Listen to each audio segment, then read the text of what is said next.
هلوس، عاملين ايه يا اصدقائي؟ السلام عليكم. اهلا ومرحبا بكم في الحلقه السابعه من سلسله احصائيات وارقام لاعبين النادي الاهلي. نخش في الحلقه.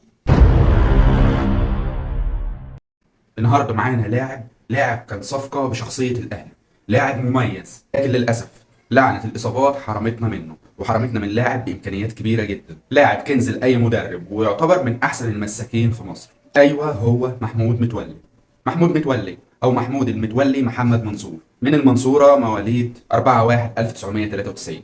النشأة: محمود متولي من ناشئين نادي الاسماعيلي، لعب معاهم في الناشئين من 2002 لحد ما تم تصعيده في 2013، ولعب في الفريق الاول من 2013 لحد 2019، وفي 2019 انتقل للنادي الاهلي عشان تبدا رحلته. نبذه عنه: للاسف محمود متولي حرمتنا الاصابات الكتيره والصليبي منه. متولي فايلر قال عنه انه هيكون لاعب عالي جدا لكن تكتمل لياقته البدنيه 100%. متولي مدافع بمواصفات صانع العاب، لانه بيجيد التحضير وبناء الهجمه من تحت، وبيقدر ينقلك من الحاله الدفاعيه للحاله الهجوميه بلمسه واحده. شخصيته قويه في الملعب، وبيجيد برضه الكرات العاليه والكرات بين الخطوط، بيتمركز صح وبيقدر ينفذ كل تعليمات المدرب بالظبط في الملعب. لاعب كنز لاي مدرب بصراحه، لانه مع كل اصابه وكل فتره غياب بيرجع ويقدر يثبت نفسه من تاني لاي مدرب وبيقدر ياخد مكانه في الفريق. نخش على عدد المباريات اللي شارك فيها متولي للاسف طول الفتره من 2019 لحد 2023 واحنا على نهايتها اهو، شارك مع الاهلي في 55 مباراه فقط،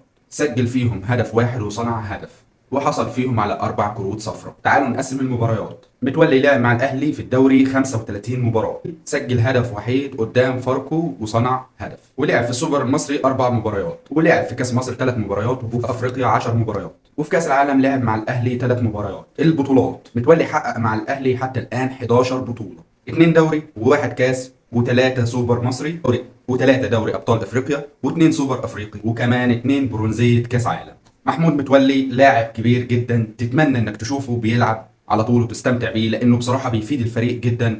يعني مدافع ممتاز جدا بامكانيات جباره. الاصابات للاسف حرمتنا منه كتير، نتمنى ان ربنا يوفقه في الايام اللي جايه وربنا يسترها عليه وما تحصلوش اصابات تاني، وان شاء الله نستمتع باحسن مساك هو وعبد المنعم جنب بعض بيعملوا ثنائيه عظيمه، وبنتمنى له التوفيق مع نادينا الحبيب النادي الاهلي.